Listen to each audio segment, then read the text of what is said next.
कहानी के शुरू में हमें दो पायलट्स दिखाए जाते हैं जो अफगानिस्तान के ऊपर अपने रॉकेट्स उड़ा रहे थे। उन पर अचानक से अफगानिस्तान के दहशतगर्द हमला कर देते हैं, जिससे वो दोनों पायलट्स नीचे गिर जाते हैं। पर उनके साथ पैराशूट था, वो बच तो गए थे, पर अफगानी दहशतगर्द बार बार उन पर हमला कर रहे थे। उस हमले की वजह से एक पायलट मर जाता है और दूसरी पायलट बच गई थी, जिसका नाम सिनक्लेयर था। उन दहशतगर्दों से बचते बचाते सिनक्लेयर थोड़ा सा आगे जाती है ताकि उसे मदद मिल सके। वो एक बंकर के पास पहुंच गई थी जिधर रशियन जुबान में कुछ लिखा हुआ था। अब क्योंकि वो रशियन जुबान तो नहीं जानती थी, इसीलिए वो बंकर के दरवाजे को खोल देती है। पर सिनक्लेयर के पीछे और भी दहशतगर्द थे और उस पर हमला करने लगते हैं। सिनक्लेयर भी उनका मुकाबला कर रही थी, पर वो तादाद में बहुत ज्यादा थे, इसीलिए वो उनका मुकाबला नहीं कर पाती। तभी एक आदमी उधर रॉकेट लॉन्चर छोड़ता है, जिससे अब उस बंकर का दरवाजा पूरा खुल गया था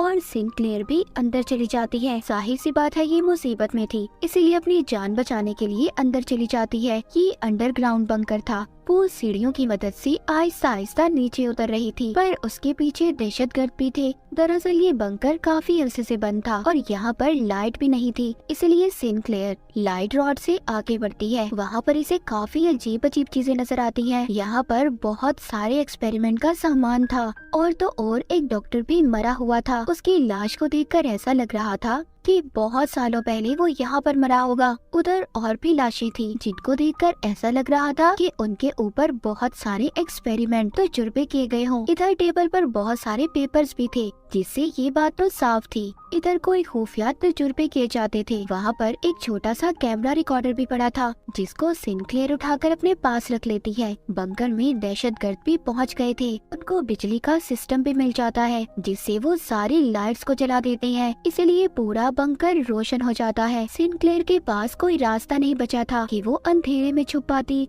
लाइट जलने पर हमें बहुत सारे चैम्बर नजर आते हैं जो शीशे के बने हुए थे। उनमें किसी क्रिएचर जैसी चीज बंद थी, पर वो इंसान जैसे ही लग रहे थे। यहाँ पर जब ये लोग एक दूसरे पर गोलियां चला रहे थे, तभी ये गोली चैम्बर पर लग जाती है, जिसमें से एक क्रिएचर बाहर आकर गिरता है। वहाँ पर सब दहशतगर्दों को ये लग रहा था कि ये मर चुका है या फिर कोई जानवर है, इसीलिए ये उस पर प्लास्टिक शीट डाल देते हैं और सिनक्लेयर का पीछा करने लगते हैं। सिनक्लेयर उस बंकर में पाइप्स में जाकर छुप जाती है। तभी वो क्रिएचर जिंदा हो जाता है जो चैम्बर से बाहर आया था और सभी दहशतगर्दों को बहुत ही बुरी तरह मारने लगता है। मतलब ये क्रिएचर नींद से जागा था, ये किसी तजुर्बे का हिस्सा था या फिर इसके पीछे की सच्चाई कुछ और ही थी। सिनक्लेयर भी अपनी गन का इस्तेमाल करके और आदमियों को मार देती है। उधर वो क्रिएचर सबको बुरी तरह से चीर कर खा रहा था। ये इस बंकर से भागने की कोशिश कर रही थी, तभी एक आदमी इसको पकड़ लेता है, पर क्रिएचर उस आदमी को भी पकड़कर खा जाता है।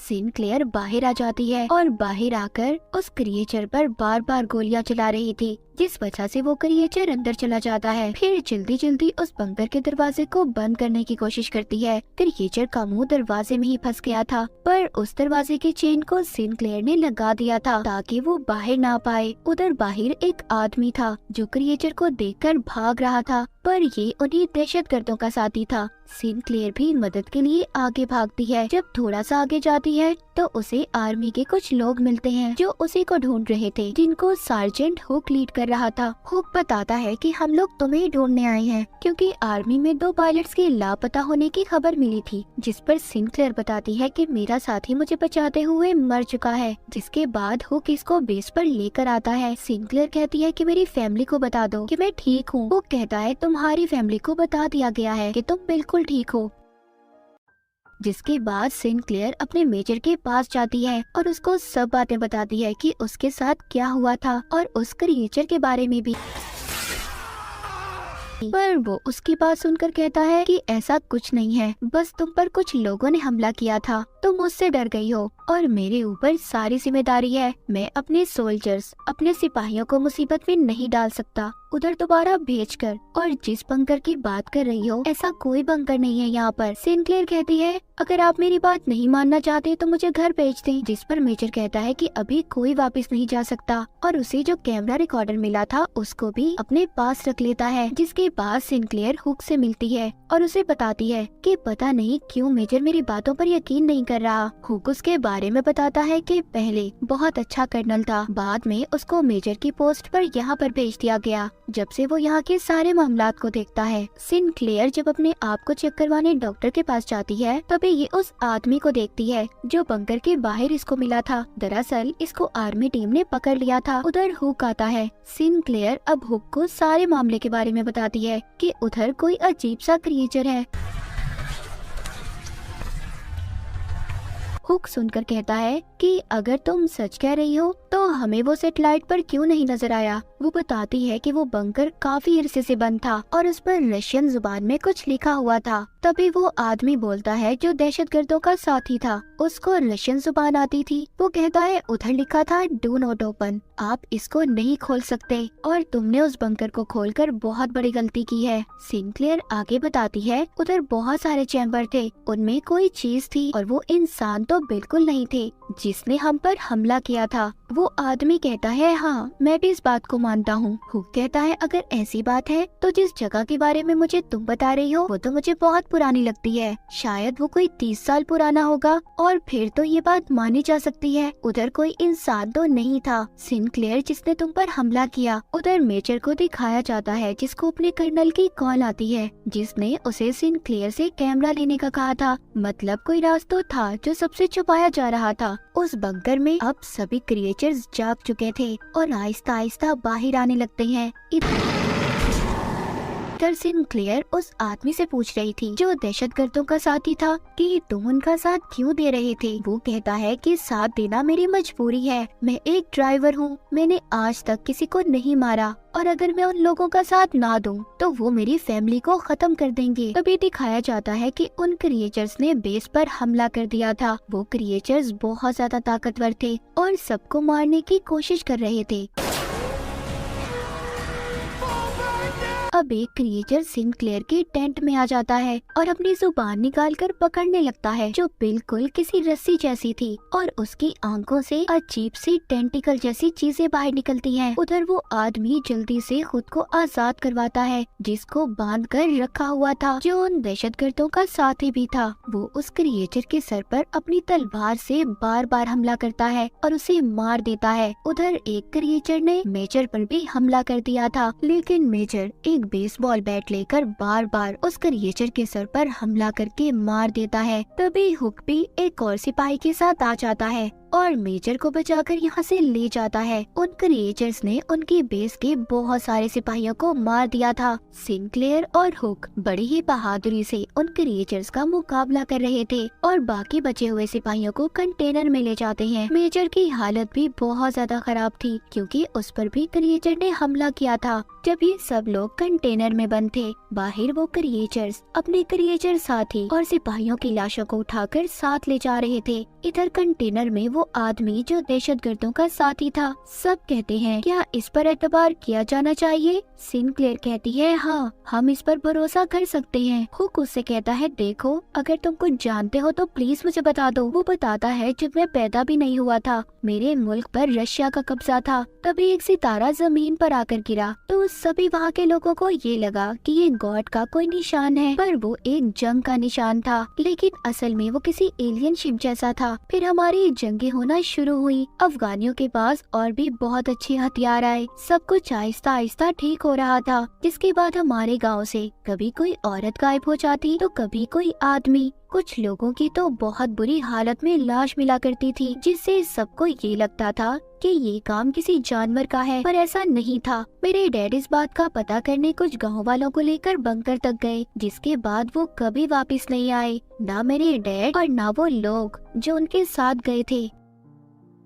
ये सारी कहानी सुनने के बाद अगली सुबह जब ये कंटेनर से बाहर आते हैं तो बेस पर कोई भी नहीं था। वो क्रिएचर्स अपने साथ सभी सोल्जर्स सिपाहियों की लाशों को ले गए थे। ये एक टेंट में आते हैं जहाँ पर एक क्रिएचर था लेकिन वो मर चुका था। शायद इस क्रिएचर के साथ ही इसे साथ ले जाना भूल गए थे। वहाँ पर एक सिपाही इसको देखने लगता है, उसका मुआयना कर रहा था। उसके दांत किसी शार्क जैसे थे और जिस्म किसी शील्ड जैसा, इसीलिए उन क्रिएचर्स को गोलियों का भी असर नहीं होता था। वो जब उस क्रिएचर को और करीब से देखता है तो उसे पता चलता है कि इसके अंदर ह्यूमंस, इंसानों के सेल्स मौजूद हैं। मतलब ये क्रिएचर इंसान ही थे।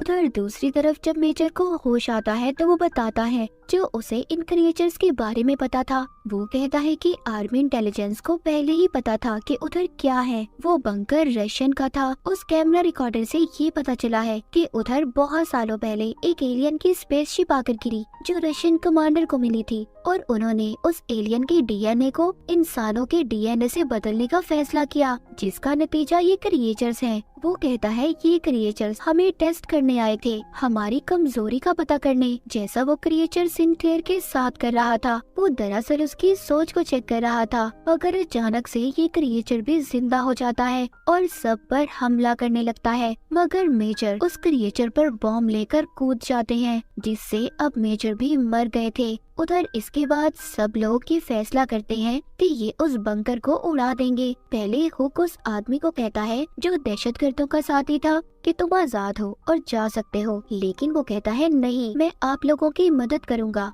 जिसके बाद वो क्रिएचर का मुकाबला करने के लिए तैयार था। बैठा अपनी तलवार साफ कर रहा था और सिनक्लेयर उसके पास आती है। वो बताता है कि ये तलवार मेरे डैड की है। This knife belonged to my father. जिसके बाद अब वो सभी मिलकर उस बंकर के पास जाते हैं और उसको उड़ाने की तैयारी करते हैं। यानी कि ये लोग उसको ब्लास्ट करना चाहते थे, पर तभी अचानक से एक क्रिएचर हुक को अपने साथ ले गया था। सिनक्लेयर को हुक की आवाज आती है जो कह रहा था कि तुम यहाँ से चले जाओ, पर वो कहती है नहीं, तुम्हें ऐसे छोड़कर नहीं जा सकती, मैं तुम्हें बचाऊंगी। जिसमें सिनक्लेयर का साथ बाकी सब भी देते हैं। तभी उनका एक साथी रेडियो पर सुनता है कि इस सेक्टर को उड़ा दिया जाएगा, जिसके बारे में वो सिनक्लेयर की टीम को भी बताता है जो हुक को ढूंढने बंकर के अंदर गए हुए थे। उन्हें हुक मिल जाता है, पर वो उस जगह पर था जहाँ पर बहुत सारे सिपाहियों की लाशें पड़ी हुई थी, जिन्हें वो क्रिएचर्स खाने के लिए यहाँ पर लाए थे। तभी एक क्रिएचर हुक पर भी हमला कर देता है, उसको अपनी जुबान से पकड़ लेता है। हुक उसकी जुबान को काट कर बार बार उस पर हमला करता है और उसे मार देता है। इन क्रिएचर्स को सिर्फ इनके सिर पर ही हमला कर मारा जा सकता था। आगे चलते हुए सिनक्लेयर को एक बहुत बड़ा चैम्बर नजर आता है। इसमें वही एलियन था जो सबसे पहले उस रात जमीन पर अपने स्पेसशिप में आया था। इसके डीएनए से ही सारे एक्सपेरिमेंट तजुर्बे किए जा रहे थे। तभी वहाँ पर बहुत सारे क्रिएचर्स इन पर हमला कर देते हैं। इनका एक साथी उधर अपने साथ बॉम्ब लेकर उन क्रिएचर्स के पास चला जाता है, जिससे बहुत से क्रिएचर्स मारे जाते हैं, मगर साथ ही उनका बेचारा साथी भी मारा जाता है। अब सिनक्लेयर, हुक और उनके साथ सिर्फ एक साथी बच गया था। वो लिफ्ट तक पहुंच जाते हैं और अपने साथी से ऊपर खींचने का कहते हैं, जो बाहर था और इनका इंतजार कर रहा था। वहाँ पर उस पर कुछ दहशतगर्द हमला कर देते हैं, जिससे वो इन्हें ऊपर खींच नहीं पाता और उसकी गाड़ी उल्टा इनकी तरफ आ रही थी, क्योंकि धमाके की वजह से लिफ्ट जाम हो चुकी थी। उधर नीचे सिनक्लेयर और उसके साथियों पर क्रिएचर्स दोबारा से हमला कर रहे थे। वो आदमी देखता है जो दहशतगर्दों का साथी था। उन क्रिएचर्स में से एक उसके डैड थे, क्योंकि उस क्रिएचर के हाथ पर भी बिल्कुल वैसी ही घड़ी थी। यहाँ पर पता चलता है कि उस आदमी के गांव से जितने भी लोग गायब हुए थे, उन पर एक्सपेरिमेंट तजुर्बे करके उन्हें क्रिएचर्स बना दिया गया था। उधर ऊपर से वो गाड़ी भी नीचे आने वाली थी। नीचे वो आदमी जो दहशतगर्दों का साथी था, उस गाड़ी से सिनक्लेयर को बचा लेता है और खुद मर जाता है। हुक और सिनक्लेयर के सभी साथी मारे जा चुके थे। ये अब बाहर आते हैं, जहाँ पर ये अपने साथी को देखते हैं जो गाड़ी रोक रहा था, जिसको दहशतगर्द मारने ही वाले थे। ये आकर उन पर गोलियां चला देते हैं। अपने साथी को लेकर यहाँ से जाने लगते हैं, क्योंकि अब इधर धमाके होने वाले थे। उधर गवर्नमेंट ने भी मिसाइल हमले शुरू कर दिए थे, जिसके बाद ये बंकर खत्म हो गया था। दहशतगर्द भी उस हमले में मारे जाते हैं। उस बंकर के साथ साथ वो क्रिएचर्स भी जा चुके थे। मूवी के आखिर में सिनक्लेयर, हुक और उसका एक साथी बच जाते हैं और इसी के साथ ये कहानी यहीं पर खत्म हो जाती है।